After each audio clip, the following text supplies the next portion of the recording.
us astray, and how God's not pleased with it. And he was not pleased with this. But we find because of God's grace and God's mercy, he still worked it out for the bigger picture of Jesus Christ to come. And so we find Judah marries this Canaanite woman, and we'll read that here in just a minute. And he has 3 children by her, 3 sons. There was there was Onan, and there was Selub. And so we find Selub is going to be the youngest. And what transpires in all of this, and I do it like this so we can kind of keep these people straight in our minds, because sometimes this one begat this and that done this, and it all kind of gets noodled up, okay? And so we find that Er is going to marry Tamar, which this would make this woman, Tamar, Jacob's daughter-in-law. Well, we find is going to see it. Guess what God does to him? He kills him. He takes him out. He slays him. And so we find has a custom at that point in time. We were not under the old law yet. Matter of fact, this custom of a child, of a brother raising up seed unto his brother's wife if he dies, did become a part of the law of Moses, somewhere around Deuteronomy 25. And we'll turn there here in just a minute. But this was the customs that was put in place at this time. We don't have a lot of history about it. We don't have a lot of knowledge about it, but it seems like it was a pretty common custom at this time. Of course, we know God used those things to preserve the lineage of the children of Israel. It had to be done. We know man and man's ways and man's thoughts, as we're going to see here, not God's ways and God's thoughts. And so we find that even though man did not merit favor, at times God's grace and mercy still shines through. And we're going to see this. That in the end, it was about Genesis chapter 3 and verse 15. That Jesus Christ was going to come into the world to save sinners. He was going to be victorious over the devil. And one of the things that we've noticed in this, as we've looked at these events, because this is the beginning, this is who we are, this is our history, okay?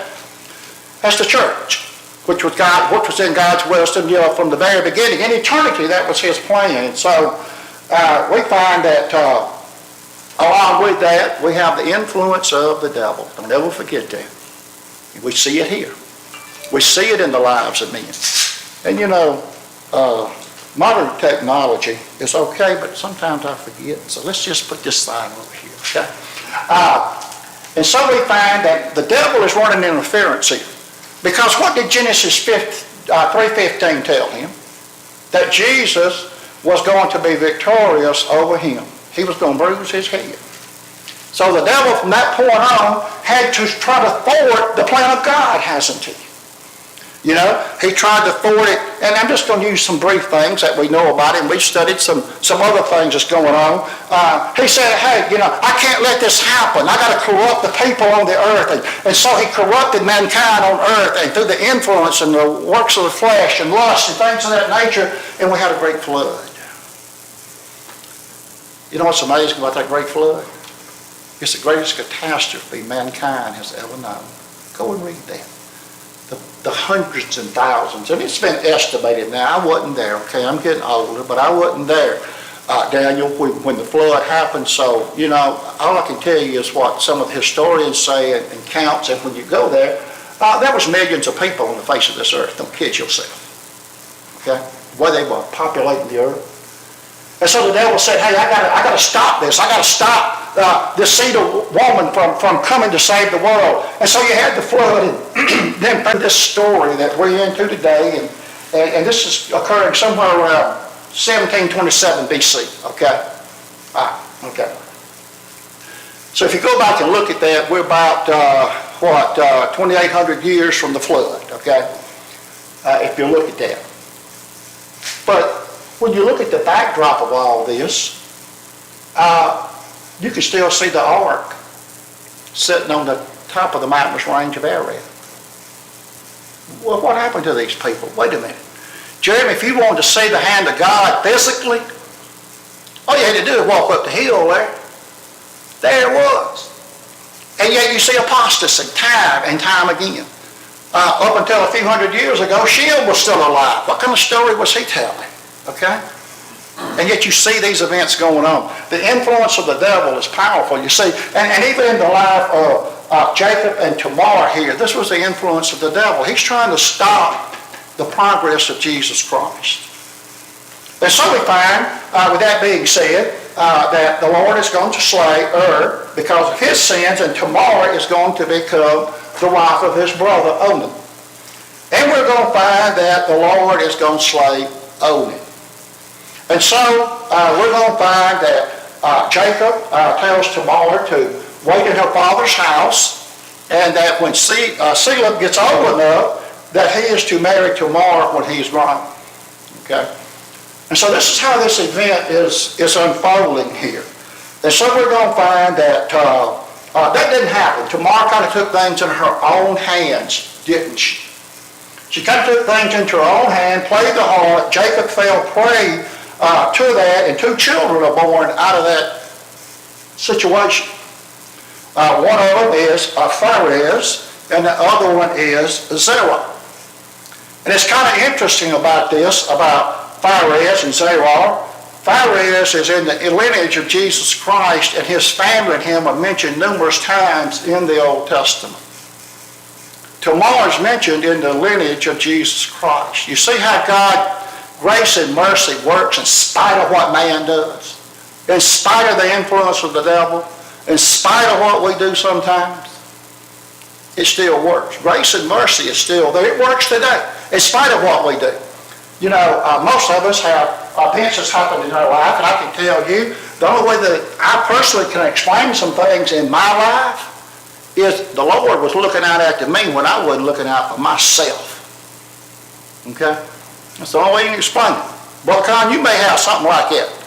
The only way you can explain it is. I know one thing, that the Bible plainly says how unsearchable of the Lord's ways and past a man's finding out. Yep. So the Lord does what he's going to do, regardless of what man does. Right. And I guess a lot of other Christians do the same thing. I hope they do. And I just mentioned this in case it would be an encouragement to others to do the same. I pray about this world and global situation that's going on now.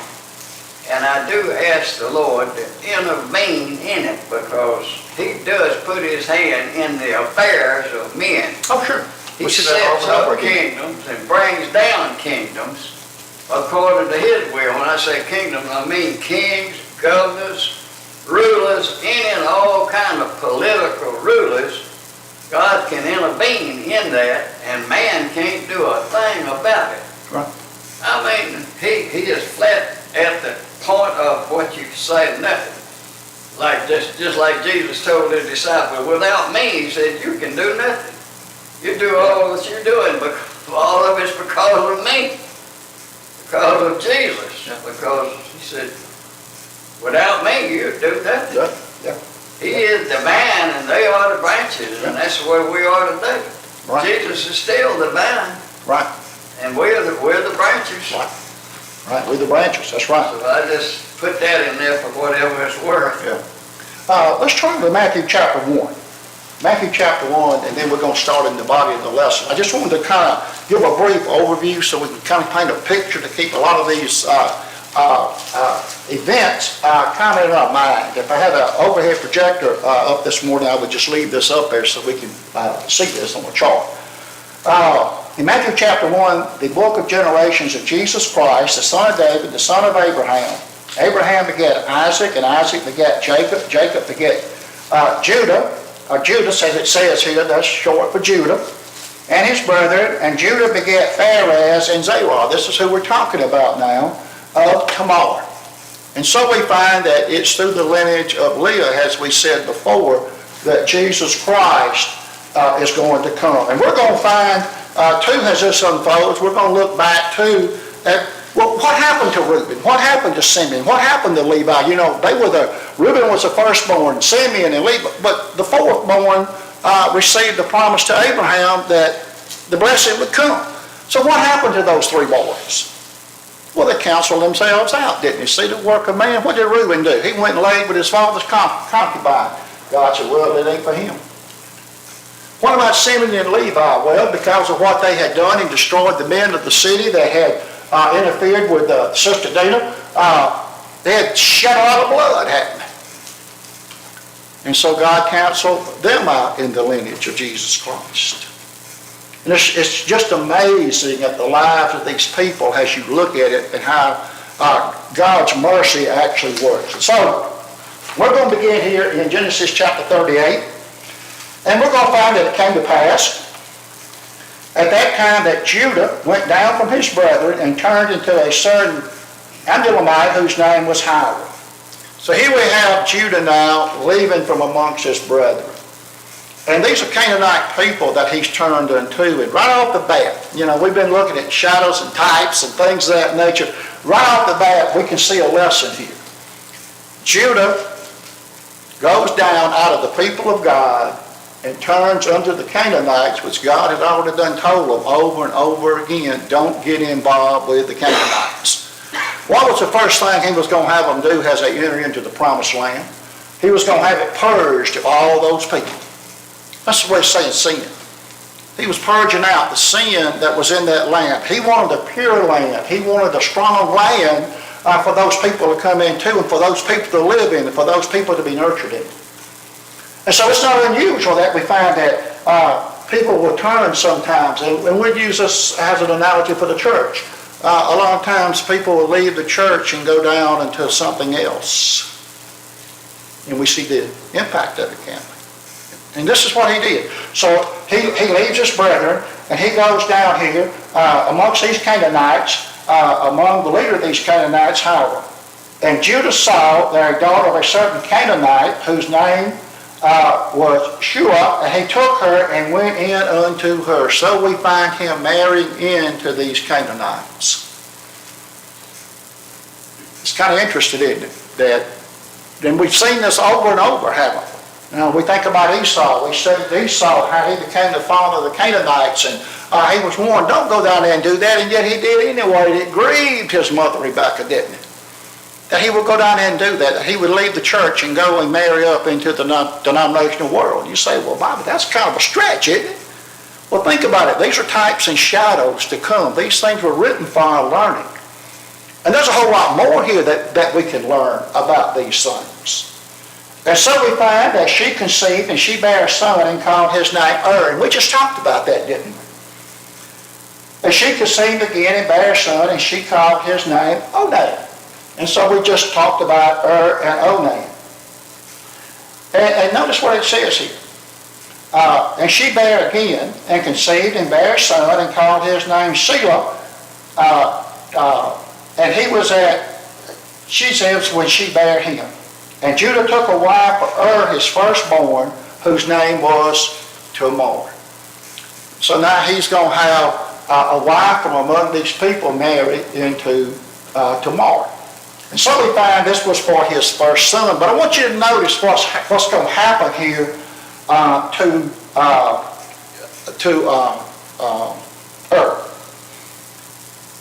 Verse 7. And Judah's firstborn, was wicked in the sight of the Lord, and the Lord slew him. On Wednesday night, we're studying the book of Acts, aren't we? We're studying, we've already got to the part where the church was established. The church was growing by leaps and bounds. Thousands upon thousands were there in Jerusalem. It's grown by leaps and bounds. And one of the sins that we find that had entered the church was the sin of self, wasn't it? Sin of self. Ananias and Sapphira. While the property belonged to them, it was theirs to do whatever, but they had purpose to give so much to the Lord, but then they kept it back, and Peter said, why have you lied unto the Lord? What happened to them? The Lord slew them, didn't he? Well, that's a powerful statement, isn't it? Now, when you stop and think about that, the impact of that, what is the impact of this? Well, the impact of this is Ananias and Sapphira were living, breathing members of the same body of Christ that you and I are today.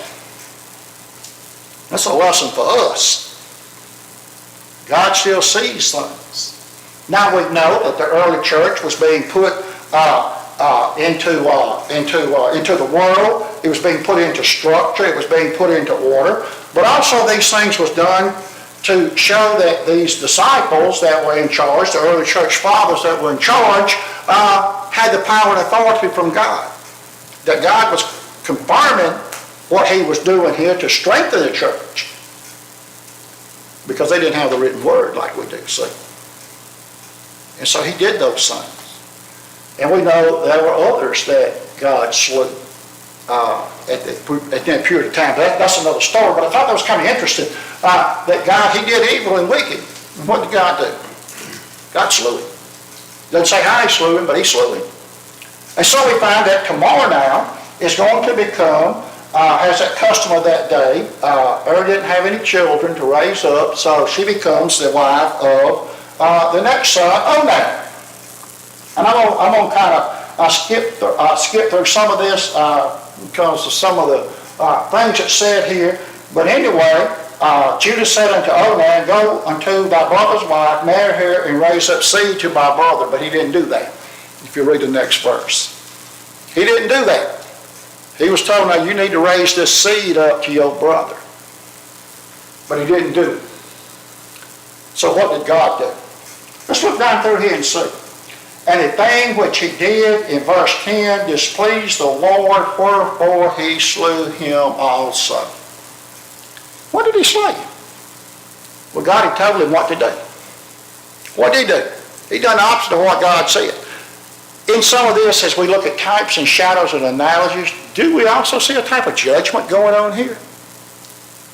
In the shadow of it that God has given today, God has given us his word, right? So we are to obey his word. Well, what if we don't obey his word and we get to the judgment? What's going to happen? One or two things. One is, if we have obeyed the word, we go into the promised land, the land of Canaan, i.e. heaven, okay? If we don't obey that word, then we'll be slain, won't we? Or go into the pit of hell. You know? So, when you look at these things and the shadows and types, there's a lot to learn. As we said before, we could go back next year and go through this same chapter and the whole note system will be different. There's so much in here that we don't think about, that we don't comprehend, that God is painting the picture to us about what the future is going to look like under physical. We know this is the physical, the New Testament is the spiritual. But this is what we can learn from these things. You know, it's a way of learning of what not to do, so to speak. Obey God's word and you'll be okay. Don't obey, there's consequences. And so we find that as this goes on, the thing displeased the Lord, wherefore he slew him. Jimmy, did you have something? Okay. No. Okay. Then said Judah to Tamar, his daughter-in-law, remain a widow at thy father's house till Selah my son be grown.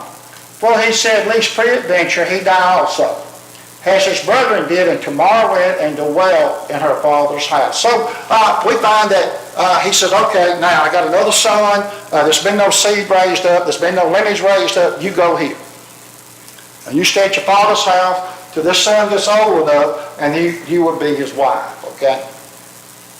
And so we find that as this thing progressed, and in the process of time, the daughter of Shua, Judah's wife, died, and Judah was comforted and went up unto his sheep shearers to Timnah, he and his friend Hiram the Adullamite. And so we find that Jacob now is Judah's a widow, and we're going to find that he's gone up with his friend. Now, they were shearing sheep, and he's gone up there probably to seek some type of consoling and things of that nature. And yet something's going to happen along the way. Remember, there's been no lineage raised up yet from this lineage of Judah. Judah has no offspring to go forward with. Judah's the one through which Christ is going to come. Well, how is Christ going to get here if there's no offspring? Okay? And so we find that in the very next verse, that Tamar was told that her father-in-law was going up to shear the sheep. And so, this gets things to rolling with Tamar and in her eyes and in her way, okay? Now, you can take a look at this, but as we have looked at these people here and their prosperity, she had to be aware of the lineageship that was going on here. Because when you look at this, it all had to do with about raising up seed from Judah through which Christ could come. And this is man's way. Remember we said as we look at this, and sometimes maybe it's kind of hard for us to comprehend the events that's going on here. And it is sometimes, there's no doubt. But within thinking at it, in spite of what these people are doing, God is fulfilling that promise in Genesis chapter 3 and verse 15. God's word is what, Brother Con? Sure. I'm going to do it, and there's nothing you can do about it, is it? Because even though your ways and my ways collide, my way is going to win out. And you can look at this, and don't know if we're going to get time to get to it or not, but we're going to look at a statement that the Jews made in John chapter 8, verse 41, that Jesus said, we're not born of the seed of fornication. They had that proud, pompous way about them, didn't they? Look at us. We got our ticket punched because we are the seed of Abraham. We're not born the seed of fornication. We're this and we're that. Well, that may not be true. But they couldn't see Jesus because of their own blindness, of their own ways. And so we find that she put on, verse 14, she put her, Onan's died. She put her widow's garments off her, covered her with a veil, and wrapped herself and sat in an open place, which is by the way, for she saw that Sheila was gone, and she was not given unto him to wife. So, another factor going on here with her. Well, Jacob, you had promised that I was going to be the wife to the younger son when he got older, but you didn't fulfill that promise. That's another fallacy of man, isn't it? A lot of times, man will make great promises and then somewhere down the line they get left out, don't they? And we probably all experienced that at one time or another in some shape, form, or fashion. And that's another point. You trust God, You trust God. And so we find that Judah saw her, and he thought her to be a harlot. Now, when you look at the lives of these men and you look at what the Bible has to say about them, it does show you the good, the bad, and the ugly, doesn't it? It sure does. Jesus Christ came into the world to do what? To save who? Sinners. Who did Jesus associate with? Sinners. That's who he associated with. The learned, educated people of the day, they had very little to nothing to do with it, Well, there was a few of the priests that converted and stuff like that. We know that. But pretty much overall, they had nothing to do with it, did it? Jesus came into the world to save sinners. And this is a method by which God chose for that to happen. And the picture we see here is we insert our own ways into the will of God. Brother Con made an interesting point about that. And when you go back and look, and we've touched on this before because we've seen nations already rise up and fall by God's power and by God's hand. And normally what you see is that apostasy takes place. We're going to see when we get to that part of it, after we get through the book of Exodus and we see Israel's downfall and they start to degrade and things of that nature, God raised up who to punish Israel? He raised up the Persians, didn't he, as we would call them today. Okay. He raised up those people, didn't he, to punish Israel. But did that mean that the Persian people were free of sin? No, because of the way they did it, the way they treated God's people. And so we find that these things happen, you see. God's will is going to be done. A lot of times man don't even know he's playing out God's will. We see that every day in life, don't we? We'll take doctors, for instance. Really and truly, if you ask yourself a question, the true meaning of being a Christian, how many would fit that bill? Now, in a loose sense, the way the world uses it, yeah, but pretty much you'll find there's a lot of doctors that are agnostic and atheists, aren't they? But you go in the hospital and they help heal this old body. Notice I said they help heal this old body. They use all the knowledge, as we pray in our prayers sometimes, they use all the knowledge and technology and skill that they've acquired to heal this body, don't they? But Jim, who winds up being the great physician? It's going to be God. That's right. So, just like he used those kings of old and these people of old to carry out his will, he uses them people today to carry out his will. A lot of times they don't even know it. They think they've done it. Look what I've done. Look at what we've created. Look at this monument we built over here. You know? And so it is here that we're seeing this, that God's will is being carried out in spite of man's lust, in spite of man's thoughts, in spite of man's plotting, in spite of man's planning, and things of that nature. And so we find that he didn't recognize her because at that point in time, in that particular custom, you know, people were veiled. And we know there may be some other events surrounding this, but pretty much he didn't recognize who she was. And he turned unto her by the way and said, go, I pray thee. And of course, they got together. They're going to have some children. And she said, now what are you going to give me for this? You know? It's kind of like saying, what are you going to pay me? You know? It's not a pretty picture in this story, is it? I'm trying to be as delicate and as easy about it as I can, okay? You know, you can read it, go back and read it. It's not hard to figure out. And so we find that he said, hey, I tell you what I'll do. I'll send you a kid for my flock.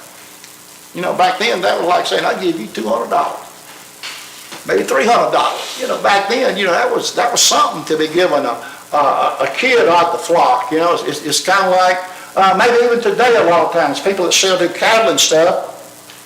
And when I was a kid on the farm, you know, we did cattle and stuff. And a lot of times Daddy would trade a calf for maybe some other things. You know, that was a value. You know, it was something. Even today, at the price of beef in the grocery store, Eric, once somebody gave you a side of beef, whoo, man, you'd be jumping up and down, rejoicing, wouldn't you? Yeah. Yeah, and it's the same thing here. This is a value. This is a substance, okay? And anyway, and so we find that, and she said that wasn't enough. See, the plan is bigger. That was just the first step in the process. Now, I've got him on the hook. What else you going to give me? She wanted something tangible. In case something come up that she could go back and say, hey, this belongs to him. Read, in some ways, you know what she wants? His driver's license. Yeah. Don't you see what it says here? She wanted his identity. Daniel, this may be a case of open identity theft, okay? Notice what it says here when we look at it. And he said, what pledge shall I give thee? And she said, thy signet? Ooh, what was a signet back then? You know, these heads of households, that's the way they sign contracts. And we've seen signet rings and things of that nature. That's been recovered. And you see them sometimes even today for decor on the fingers and things like that. But it was his sign, it was his seal, wasn't it? That he would put on a document in the wax or the sheep fat or whatever, and it would hard. That was his seal. Wait a minute. You're going to surrender your driver's license? You know, he's not using a lot of good sense himself, is he? And you're going to surrender your watch? You see, that was another form of identification, because a lot of times jewelry that has some value and all to it, what's on the back of it? A way to identify you, whether it's from a loved one or from a parent or maybe something you bought and you had it engraved on the back. It's the same thing. Only this is on an old world scale, and we're trying to put it into a modern terminology, which may or may not be working. So anyway, and he said, thy signet, thy bracelet. Now watch this. I want your staff too. Well, that was an identifying object. You know, these heads of households, their staffs, more often than not, was unique to them. The way they were shaped with the crook and things of that nature. Maybe had some carving on it, some way to identify it, because, you know, in this area, in this period of time, the bulk of these people were shepherds and herdsmen, wasn't it? So if you went to sell your sheep at the market or at the stockyard or whatever, reckon how many staffs would be there. So you had to have a way to identify your staff, didn't you? That's an identifying mark. It's a very important tool that they had. You know, if you're in the construction industry, let's say, and you have your tools, and there's a lot of people in the construction industry that may use Milwaukee or may use DeWalt tools, right? It's not uncommon for you to have an identifying mark on your tool because somebody else has probably got the same DeWalt drill happening on that job site. So you got to have a way to identify what's yours at. And so we find that he surrendered his identity to her. And so we find she arose, and I'm going to jump through some of this. She arose and went away, laid by her veil from her, and put on the garments of her widowhood. So, you know, this whole thing was a manipulative way to obtain a blessing, wasn't it? And this is man's way. You know, it looks like man meant this not to be good, doesn't it? But you know, God meant it for good, didn't he? He was going to take it and do something with it. But you got to remember what's going on here. See, this is the thing that we often forget as we go through these stories of these men of old. The lineage of Jesus Christ, the lineage of us, the church, you know. What you have to remember is, and this is something we don't maybe stop and think about as we go through this, there's another factor going on in all of this. What is that factor? The devil. He doing his part. Well, the devil pretty good at what he do, ain't he? Yeah, he's pretty good at it, ain't he? He's been doing it for a long time, hasn't he? And so we see his influence being inserted here, you know? Just like we've seen his influence being inserted in other accounts and other characters in the Bible. But guess who's going to be victorious over it all? God. He's victorious over death, hell, and the grave. He's victorious over the devil. And so we find that Judah, he sent the kid by the hand of his friend, the Elamite, to receive his pledge from the woman's hands, but he found her not. Well, what's going on here? He said, I'm going to send that kid down there, and that's what I said I was going to do. And when he asked the men of that place, saying, where is the harlot that was openly by the wayside? And they said, there was no harlot in this place. There's nobody like that down here. There's no harlot here. You know, and you can imagine what may have been running through his mind, you know. Whoa, wait a minute. Puzzled, perplexed, wondering. Jeremy may have went to the point of, what kind of mess I done got myself in? You know? Begin to dawn on him, right? Yeah. I was going to say Tamar must have knew Judah pretty well. Yeah. She knows his habits, is what Yeah. I'm saying. Oh yeah. So then she knew how to trap him. Right, exactly. She knew how to trap. She also needed to secure those things because he tried to deceive his father with Joseph. I'm sure he did other business practices the same way. It wouldn't And be see, shocking. That's in the lesson. You jumped a little bit ahead of us, but that's good. You got to remember something else has happened here. He that deceives very often gets deceived. What had Judah been a part of? Joseph. Joseph being sold into Egyptian slavery. He was a part of that. And he is also a part of, and I'm going to have to wrap this up, he is also a part of the plan that when they went and told their father that something had happened to Joseph and they had covered the blood of the goat in his coat and said, see, is this our son's coat? Who was a part of that deception? Judah. And you know, we're going to find he's going to realize something later on as all this comes to light, you know, and we're probably not going to get to that today, but we'll get to it to next week. And so this man returned to Judah and said, I cannot find her. Also, the men of the place said, there's no harlot in this place. He said, well, you must be wondering, what in the world's going on? And Judah said, let her take it to her, lest we be shamed. Behold, I sent this kid, and thou hast not found her. And it came to pass after about 3 months after, that it was told Judah, saying, Tamar thy daughter-in-law hath played the harlot, and also, behold, she is with child by whoredom. And Judah said, bring her forth and let her be burned. He didn't know yet, see? Kind of like David, isn't it? And we just use that for it because it's a real well-known example. It's kind of like when old Nathan came to David. And he told David, he said, you know, this rich man took this poor man's only ewe lamb and he slaughtered it. David got wrath, you know. He got mad. He got on the collar. Do away with that man. Let him be slain. Can you imagine? Can you imagine the look on David's face when Nathan said, you're that man? You probably couldn't got the same look, Brother Con, standing out in I-65 in a Peterbilt nailed you. Bam! You know that?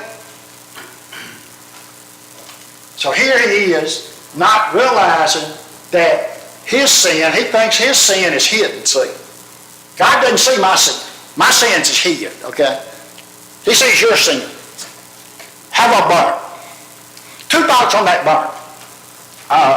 And I believe it to be the latter, because harlotry and adultery back then was punished by stoning and by killing, okay? There is some thoughts here that the woman to be found may not have been killed, but she carried the mark of a harlot. They actually branded that into the forehead.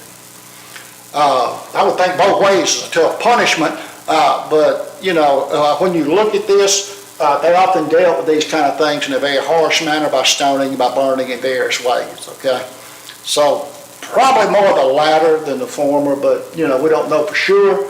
But as you look at it, it's probably more that way, you know. That's the look Japheth had, you know. He had made a rash vow, hadn't he? Remember Japheth, conquering general, went down there, done that. He told God, he said, God, I tell you what to do. If you'll help me get these people routed out of the land, the first thing that walks at the threshold of my door, I'll sacrifice to you. Can you see Japheth? Mighty general, conquered general. We get the picture riding a big white horse. Probably was riding a mule, but it's a pretty mule, you know, upstate mule. That's what he did back then, you know. Here he comes riding in, conquering general, you know, all proud. Yeah, man. He ain't thought about that vow, had he? And then as he pulls up to the house and gets off the animal, the beast of burden or whatever it was, his daughter walks through the threshold of the door. Wow. Another. A rash vow. Forgotten about it. Didn't think nothing about it. You know? But God remembered it, didn't he? God remembered it. And so we're going to find that, and I'm going to have to stop right there because we've got to get ready for our worship service, so we'll stop at verse 25. We're going to find that Jacob's sin is going to be found out. And that's what God had told the children of Israel that stayed on the east side of Jordan, those tribes that wanted to stay over there, and God said, you need to go help your brethren on the west side of Jordan, take the promised land. They said, no, we'll stay here on this side. And what did God tell them? Your sins are going to find you out. Jacob's sins is going to find him out. And we'll stop right there and we'll get ready for the worship service.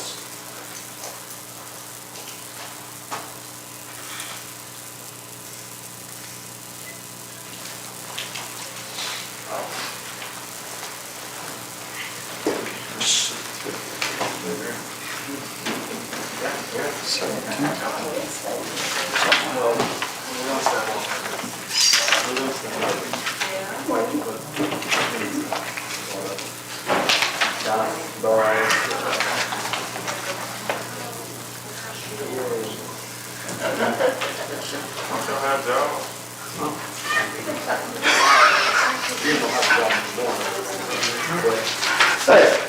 don't be using such language in front of him.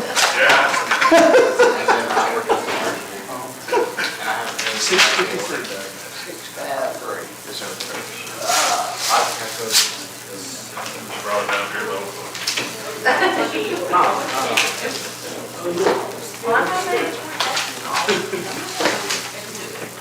Very good. Right, how you doing this morning? I'm getting by. Good to see you.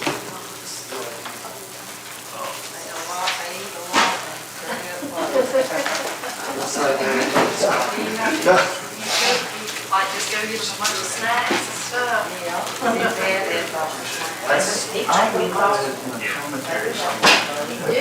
Oh, let go through.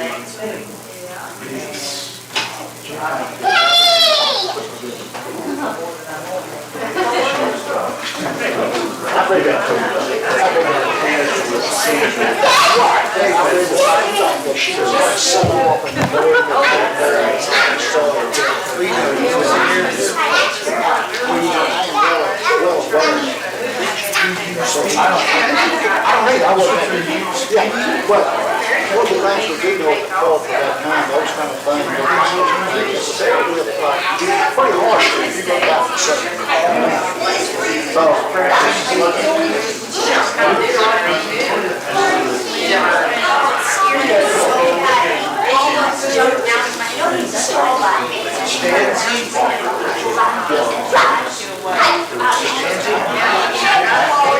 What is this?